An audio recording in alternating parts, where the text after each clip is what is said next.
So the question is, why do you like to keep your problems? What do you get from having your problems, and why is this something that keeps coming up for you? Today's video, we're looking at secondary gain. Okay, now what secondary gain really is that you get something by having your problems consistently show up and occur, whether that's in business, relationships, money, friendships, adventure, wherever it is, wherever this problem, wherever this inconsistency keeps creating trouble for you in your life, there is often a secondary gain. So the definition of secondary gain, it's a psychological term that refers to the benefit someone receives indirectly from being in a state of suffering or having a problem, and it's often a subconscious process. When I work with entrepreneurs, when I work with guys making money, often the biggest box that they come up are around achieving success, around entering a relationship. The blocks will keep occurring, and it ends up costing them more money and more time, which is something that they can't really afford. So the 4 things we're going to look at today that are going to create really big shifts in understanding what your problems actually are and why you have these conflicts. We're going to be looking at what is a secondary gain? Why do we have secondary gains? We're going to identify, I'm going to ask you some core questions to uncover what the secondary gains are and why they show up in your life. And number 4, we're actually going to look at some examples of how other people's core conflicts, secondary gains, occur in their life, especially with business and relationships. One of the big things I really had to learn throughout my coaching journey and working with all sorts of people, from ex-military to high-performance athletes to business owners to individuals that have done dual degrees in psychology and counseling, is understanding that all your problems come from a lack of your core needs being met. So we look at the core needs of certainty, uncertainty, significance, love and connection, growth and contribution, right? But the first 4 are our first tier needs: certainty, uncertainty, significance, love and connection. Now within these core 4 needs, if your needs are not being met, you will do whatever you can in both a positive and a negative way in order to have those needs be met in your life. Now the problem with this is if you never learn how to emotionally regulate effectively and consistently, then you'll often turn to negative things in order to meet those needs. Whether that be drinking, whether that be smoking, vaping, casual sex, scrolling each day, overeating, there is many ways that we meet our unconscious needs. Okay, so let's break this down, right? What actually are our needs? So we've got 9 core emotional needs, right? Because all our problems arise from a lack of our core needs being met. So what are these needs? We have the need to feel seen, right? We have the need to feel heard, the need to feel understood, the need to feel significant, the need to feel validated, the need to feel accepted and loved. That comes into the people-pleasing part. The need to receive attention, to express your authentic self, and to feel like you belong. Now, if you're not having these needs be met, then you're going to act out in whatever way you see fit in order to have those needs be met. Your personality and identity will actually express themselves in a way, specifically when you're growing up through school, and that will create the core of who you are based on how your core needs were met as a child. And what can happen is, consequently, you can actually end up creating early maladaptive childhood behaviors based off your lack of needs being met. Now, this is a whole video on its own, but I just wanted to show that depending on how your needs were met as a child, you could end up with emotional deprivation, self-sacrificing, approval seeking, unrelenting standards, mistrust and abuse, abandonment, etc., to different levels of degrees. Now, this is a schema analysis that shows me how people see the world and why they see the world in that way. But zooming back out and coming back up, we got to understand that right now, your secondary gain is that you are getting a need met. Whether that's you're staying in a relationship that you know is toxic for you, but right now you're actually getting love and connection from it even though it's toxic. You could be in a really poor group of friends and actually it's not really healthy for you, but you still get validated, you still feel significant, and you still get to feel like you belong. So when we look at these core needs, it's like, where in your life are you getting your needs met? And again, this is another video whole on its own, and it's actually a module that I've built out in understanding how your needs show up in your life. But effectively, if your needs are being met in the wrong ways, it's going to create problems for you, and therefore create stagnation, and therefore plateau with where you're at. So when we break it down further, it's understanding that we've got 2 identities. We've got our current self and we've got our future self. right? And in order to get to our future self, we have to work through all our beliefs, values, stories, fears that stop us from doing what we know we need to do, right? And so when we break it down here, it's like, cool. How do we create the change? Well, we have to go from our old identity to our new identity, from where we are now to where we want to be. We have to make the unconscious conscious. So we're looking at this lens of how we see the world, and we see the world through our beliefs, our values, our fears, our behaviors, the things that drive us, right? And in order to create that shift, our nervous system actually needs to adjust into the person that we want to be. And in order to do that, we need to feel safe. If we do not feel safe, we are going to really struggle with actually creating homeostasis in this future identity. And what that means in layman's terms is like, you need to be able to regulate. You need to feel good. You need to feel confident. If you don't feel confident, then you're really going to struggle with owning and having the confidence and the courage and the certainty in who you are to make those changes, as long as you have these limiting beliefs, these repressed emotions, these conflicts with success and money, the maladaptive childhood behaviors, the conflict with your body, right? Some of the core things that show up is subjugation. So that's where you repress yourself. Unrelenting standards, having very high standards that stop you from really creating, happiness and fulfillment. Anxiety, depression, big fear of judgment, fear of failure, rejection, having low self-worth. Often you need other people around you in order to reflect back at you whether or not you're doing a good job, because you have not created the internal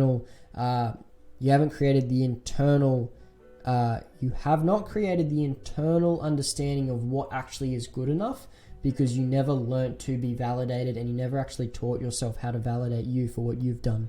And that all kind of stems then into the lack of identity, and then all of these things will attribute deeper into burnout as well. And then if all these continues, what happens is burnout continues, shitty relationships, staying stuck, and not reaching your potential. Because this is the thing, every single one of you right now have a potential based off what your personality says you are right now, because your personality is an expression of your beliefs. Again, your beliefs, your behaviors, your drivers, all these things. So the more that you get to create acceptance of who you are and own all the good and all the bad, the better you can express who you actually are.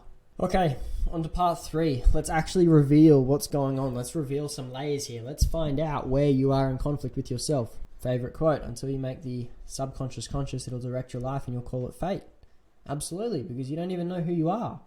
You've just been told by people who you are. You think you know who you are, but you actually don't. So the way this is going to work is I'm going to ask you a question, right? And you're going to write the very first thing that comes to your mind, the very first thing that comes up. You're going to write it down, okay? Because this is going to reveal your unconscious perception of success, of growth, of making money, of being wherever you are, okay? So get your pens ready, get your phone out, get ready to write it down. Okay, pens at the ready. The first question is, I'm avoiding facing my shit because I'm scared about... And that's where you write the very first thing that comes to your mind, the very first gut feeling, the very first thought. I'm avoiding facing my shit because I'm scared about. Number 2, my deepest fear is that I'm... Number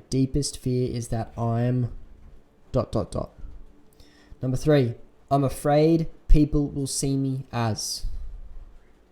Right, the very first thing that comes up. How are you afraid that people are going to perceive you? Question 4, when I have what I want, I will lose... When I have what I want, I will lose... What will you lose when you get what you want? First thing that comes to your mind. This one's a bit more of a fun one. The person I'm resenting the most right now is... Very first thing. Do not judge yourself, just write it. The very first thing down. It's not abnormal for it to be your mum and dad or people you love, closest people to you. The person I'm resenting the most right now is... 6. I have to be seen as... Right? How must you be seen? How do you want the world to perceive you? I have to be seen as... 7. I'm most ashamed of... Right? We all hold shame very close to our hearts. Shame is a big emotion. Governs us a lot. Right? I'm most ashamed of... 8. As a child, I received punishment when I... So what did you do as a kid when you received punishment? Were you bad? Did you misbehave? What was the thing you did when you received punishment? Did you speak out of line? 9. I seek acceptance and validation in relationships by... What do you do in a relationship to get validation? Right? What do you do in a relationship to get acceptance? 10. I strive to be good enough for others by... ...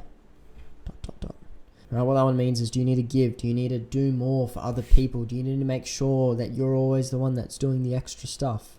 11. When I think of my self-worth, I believe it's connected to... ... 12. When I consider my self-worth in relation to others, I feel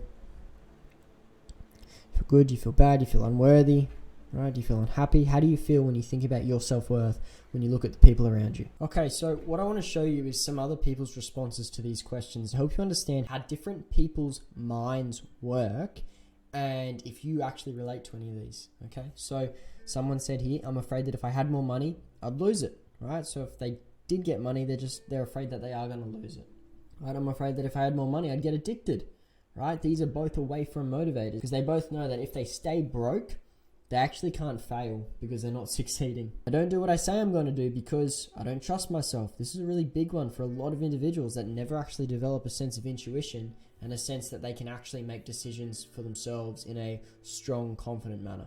In order to have more money, I would need to try harder. A lot of people don't want to fucking work hard. When I make money, I lose peace. That's a really big one. I see that a lot of the time, is that when they do make that money, they're afraid that they will be losing a part of themselves. And a lot of the time, that's peace, that's freedom. My deepest fear is that I'll live my life alone. Yeah, loneliness is a really big fear for a lot of people. They avoid doing the things that they know will make them stand out because the more that they stand out, the more alone they feel like they'll be.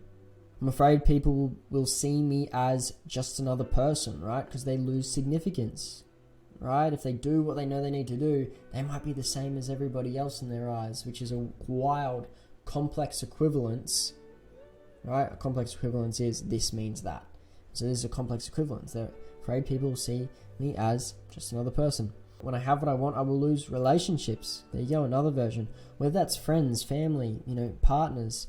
There is a thing that happens is when you grow and when you expand even more, there is a part of you that is worried about losing those closest to you. In order to be more successful, I would need to sacrifice what I love doing. Another big one for individuals that are worried about losing what they have at the moment. But that's the thing, is life is always progressing and things will never be the same. But when you do these questions, you get to reveal the inner workings of your brain and how it's functioning. The little boy in me is most afraid of judgment, right? Because you grew up and you felt judged, etc. And now you're an adult and you really struggle with your own self-worth because you feel judged by everybody. The thing I resent most about my mum is her lack of understanding, right? There's a big thing that occurs, everybody, with the way that anger and resentment shows up in people's lives. And often the time, depending where you're at, there is resentment and anger towards your parents. The thing I resent most about my dad is him not being masculine enough. So a lot of guys, generally their dads will be two ways. They're either very masculine and over, or they're not masculine enough and they never taught their son how to lead, right? A lot of these are from men, by the way. I'm avoiding facing my shit because I'm scared about being judged. My deepest fear is that I'm not good enough. I'm afraid people will see me as a phony.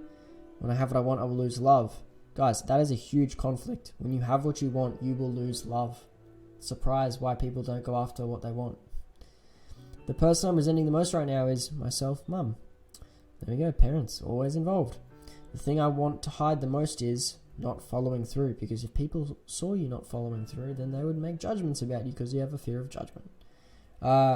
These were all different answers from all different people, but I wanted to show you a rough overview of what can occur, because no matter who you are, you've got some sort of conflict. So guys, to recap, you have your problems because at some level your needs aren't being met, or you are unwilling to meet those needs yourself.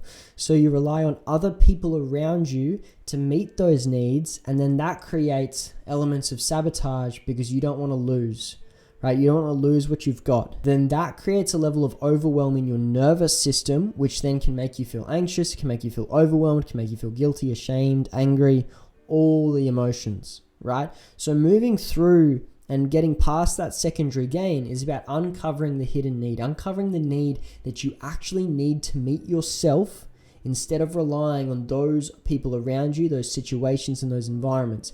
Because the more you can come back to you and meet all your needs yourself, the more capable you're going to be in life and the more happy you will be, because then it becomes a choice. You get to choose the people around you. You get to choose the things you want instead of having to create these coping mechanisms that creates unconscious attachments to those people around you. So from here, some of the things that you guys need to do is journal everything out that you reflected on from this video.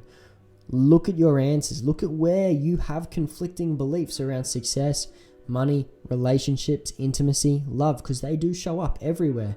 I know so many successful individuals that all have massive conflicts around intimacy, massive conflicts around creating more success, all right, because of their early maladaptive childhood behaviors. So what I'll get you to do is now like, comment, what was your biggest takeaway from this, have a debrief, create a feedback loop for yourself. That was the previous video, and write out what came to you. What did you realize? What did you learn? And what are the changes you need to make in order to keep moving forwards? Have a good one.